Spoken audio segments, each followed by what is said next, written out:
Lantas seperti apa upaya pemadaman karhutla yang sudah dilakukan hingga hari ini? Kita sudah bersama Berton Panjaitan, PLT Kepala Pusat Data Informasi dan Komunikasi Kebencanaan BNPB. Pak Berton, selamat malam.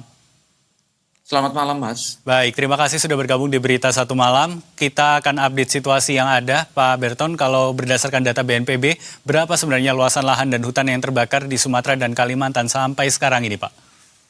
Ya, terima kasih. Selamat malam seluruh penonton yang kami hormati.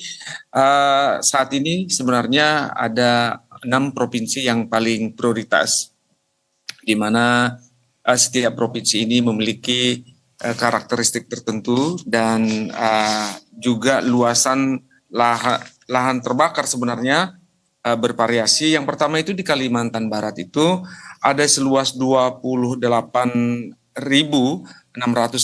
hektar.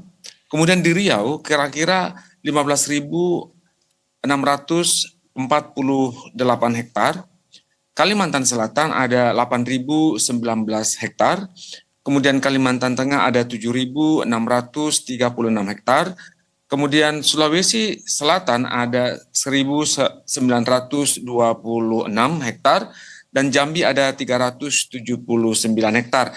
Dan ini data yang terakhir kami dapat hari ini, tentu akan bervariasi dari hari ke hari sesuai dengan keadaan di lapangan tentunya.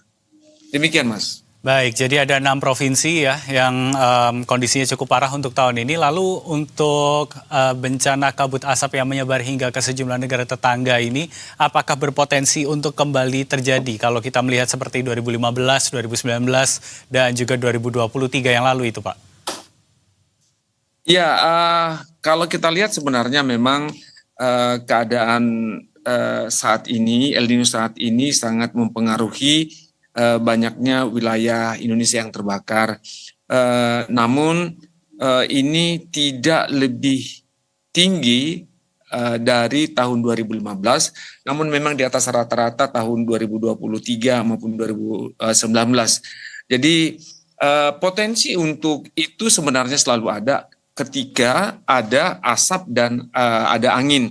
Arah angin kemana ini juga menjadi penting, faktor yang menentukan perginya asap tersebut ke negara tetangga kita. Dan saat ini sebenarnya pemerintah sudah berusaha untuk memadamkan api tersebut dengan harapan tentu masyarakat kita tidak kena, demikian juga negara-negara tetangga. Jadi potensi ini akan selalu ada ketika ada asap dan ada angin yang mengarah ke negara tetangga kita. Oke, artinya tenggat waktu untuk pemadaman ini akan seperti apa, Pak Berton? Mengingat sekarang musim kemarau, ada El Nino, kondisi air juga mungkin minim begitu ya, bahkan mungkin cukup susah untuk mengadakan hujan buatan. Jadi berapa targetnya supaya kondisi ini tidak terus terjadi dan kita tidak terus dicap sebagai pengekspor kabut asap begitu, Pak? Iya, tentunya kita pemerintah pusat, pemerintah daerah dibantu oleh tentu masyarakat dan TNI dan kepolisian selalu berjibaku di lapangan.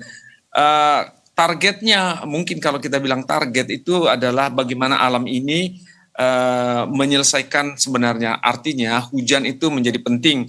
Ketika kita mendapatkan data dari BMKG bahwa akhir El Nino ini kemungkinan besar di pertengahan Oktober, kita berharap sebelum itu api ini sudah akan berakhir dan kita bisa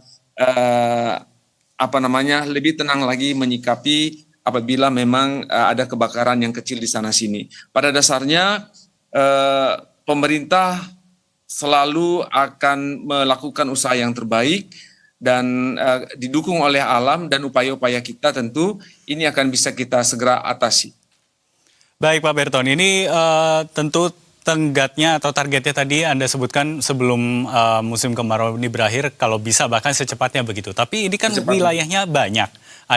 Tadi Anda sebutkan ada 6 provinsi, artinya butuh tenaga, butuh infrastruktur begitu untuk kemudian bisa menangani ini. Anggarannya seperti apa, Pak Berton? Apakah cukup anggaran yang dimiliki BNPB sekarang ini untuk mengatasi kondisi yang ada sekarang? Iya, tentu memang dalam menyikapi adanya pekerjaan untuk menyelesaikan kebakaran hutan dan lahan ini, kita membutuhkan upaya sumber daya manusia, terutama mengerahkannya, kemudian alat-alat, dan tentu ini membutuhkan banyak sekali anggaran. Tapi bagaimanapun pemerintah selalu akan melindungi masyarakatnya dari berbagai ancaman, termasuk ancaman karhutla. Pemerintah selalu berkomitmen untuk menyediakan anggaran. Dan ini sudah menjadi perhatian Kepala Negara kita, Bapak Presiden, dan tentu ini juga sudah menjadi perhatian dengan Menteri maupun Kepala Lembaga yang lain. Untuk dana dari di BNPB, kami kira itu mencukupi dan selalu akan ditop up oleh Kementerian Keuangan apabila memang kita akan membutuhkannya nanti. Baik, kalau begitu tentu kita berharap ini bisa segera diselesaikan supaya kondisi tidak terus berulang. Paling tidak kesehatan masyarakat kita juga menjadi perhatian begitu ya, karena terpapar asap terus tentu juga akan berpengaruh pada kondisi mereka. Pak Berton Panjaitan, PLT Kepala Pusat Data Informasi dan Komunikasi Kebencanaan BNPB, terima kasih banyak sudah berbagi informasi pada kami di Berita Satu Malam untuk hari ini. Selamat kembali beraktivitas, Pak. Terima kasih dan selamat beraktivitas.